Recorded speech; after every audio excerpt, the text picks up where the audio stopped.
Wednesday on July the 1st, the ABC will celebrate its 21st birthday. And during this coming week, there'll be a number of special programs to mark the occasion.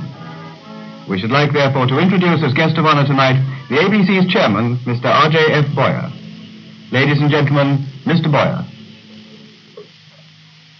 Ladies and gentlemen, this coming of age of the ABC is, of course, a great occasion for those of us who are actually in the organization itself. We feel just like anyone does who becomes 21. We are glad that our school days are over and that full manhood has been reached in spite of the measles, the convulsions, and the various tumbles you take in infancy.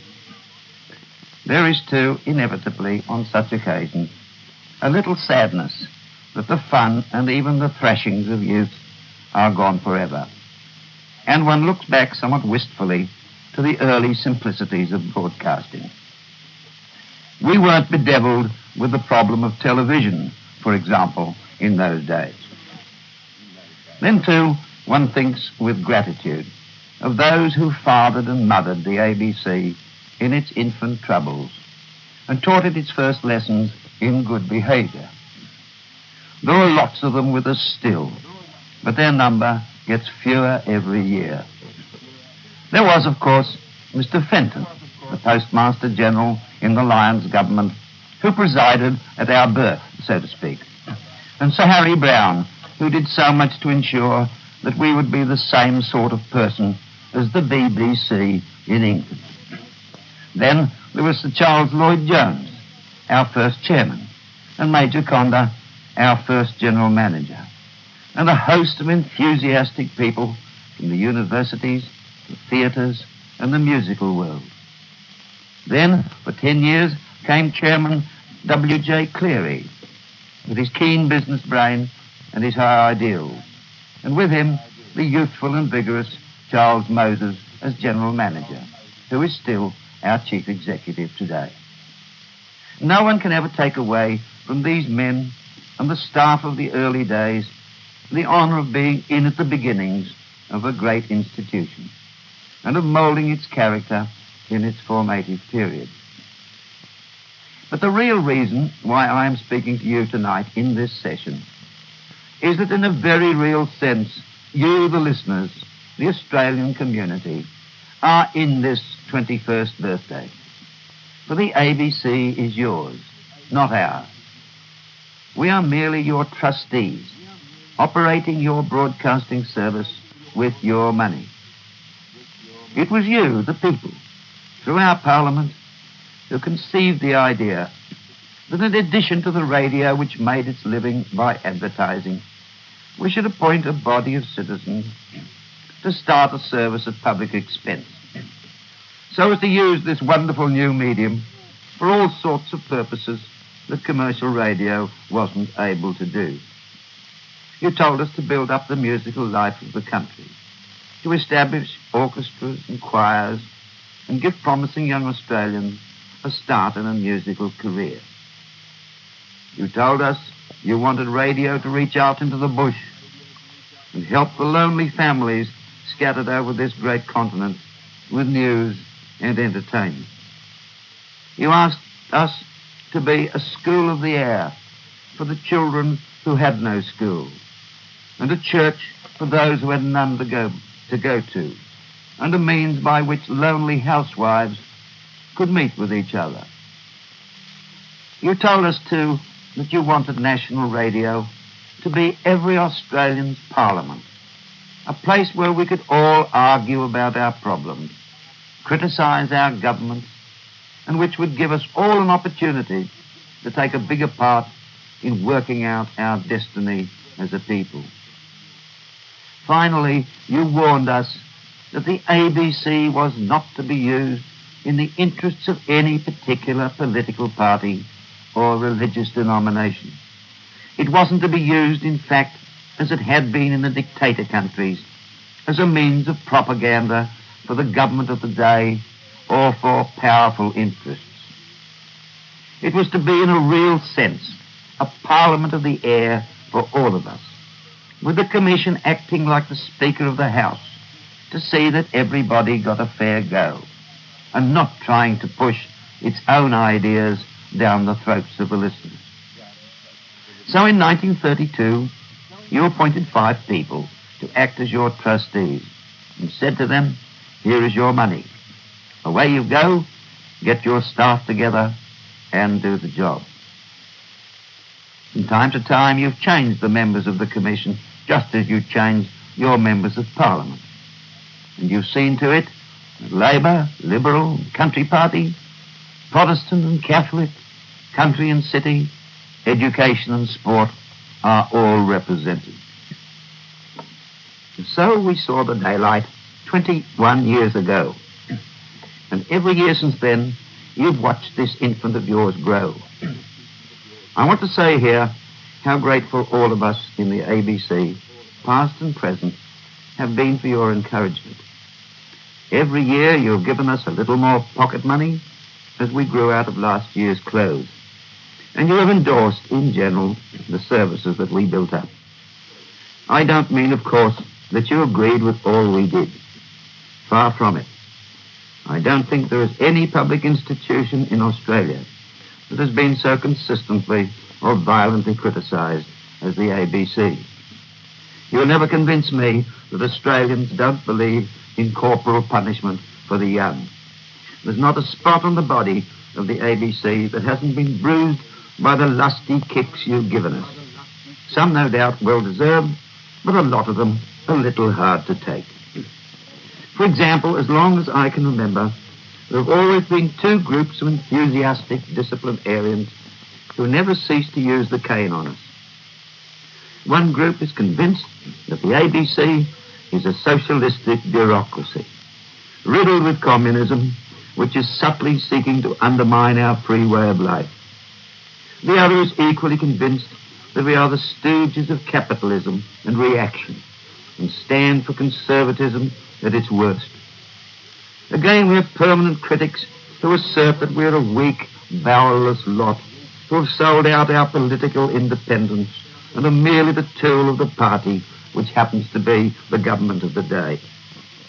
With equal conviction, others castigate us for our impudence in broadcasting speakers who do not agree with government policy. Naturally, too, there are violent differences of opinion on nearly all our broadcast sessions, music, drama, and variety, as well as our controversial discussions. The modern hot music, so beloved of our young people, is gall and wormwood to most of the older generation. Even our announcers come in for their fair share.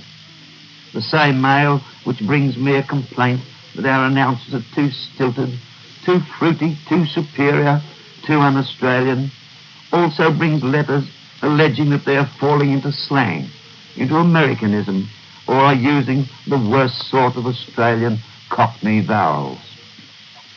Obviously, all these contradictory allegations can't be true, but it's a very healthy thing that we get them, and I hope that criticism never stops. Obviously, too, we cannot and should not change the course of our policy with every wind that blows, or we should be zigzagging about like a rudderless ship. The truth is that we do not stand for the right or the left in politics, for the government or the opposition in opinion, for highbrow or lowbrow in entertainment.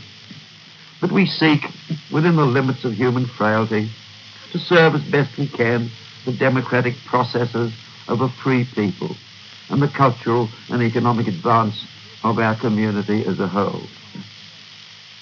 But I would like to say a word here on this subject of criticism, and it's this. Because we cannot, and in many cases should not, alter our policy in response to the criticisms we receive, please do not think that they are disregarded. They are not. It would be fatal if those who have the responsibility of operating the national broadcasting system, with its great influence on the people, should ever become insensitive to public opinion or contemptuous of the critic, however wrong or unfair he may be. It's a good thing for you to criticize us, and a good thing for us to be compelled to justify ourselves. But believe me, we've had our full share of discipline. Not only from the private listener, but from Parliament as well.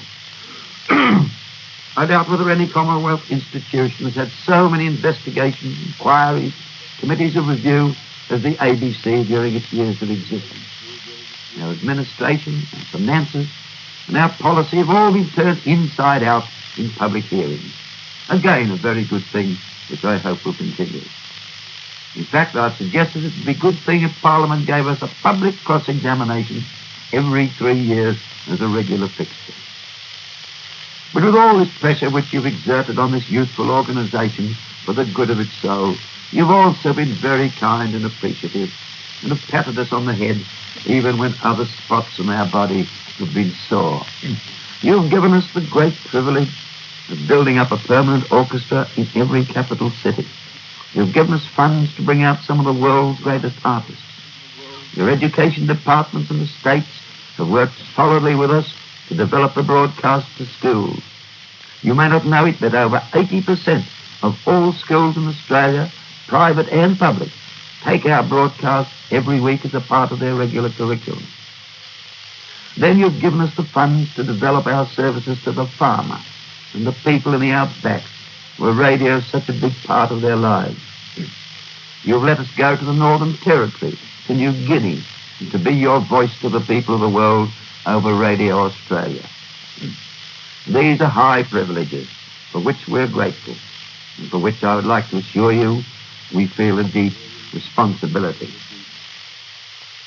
You see, therefore, that the upbringing of this infant ABC, through boyhood to youth, and now to the dazzling importance of being 21, has been your affair even more than ours. It has been your canings, your warnings, and your encouragement, and your trust that have largely made the institution what it is today. It is your prerogative, of course, to judge how well or ill this institution has done. But as one of your trustees, I can tell you two things of my own knowledge. The first is that no one of the people you have appointed to control the ABC has ever sought to impair its political impartiality, whatever his own party affiliation and under whatever government. Believe me, that's a fine thing in a tough political age.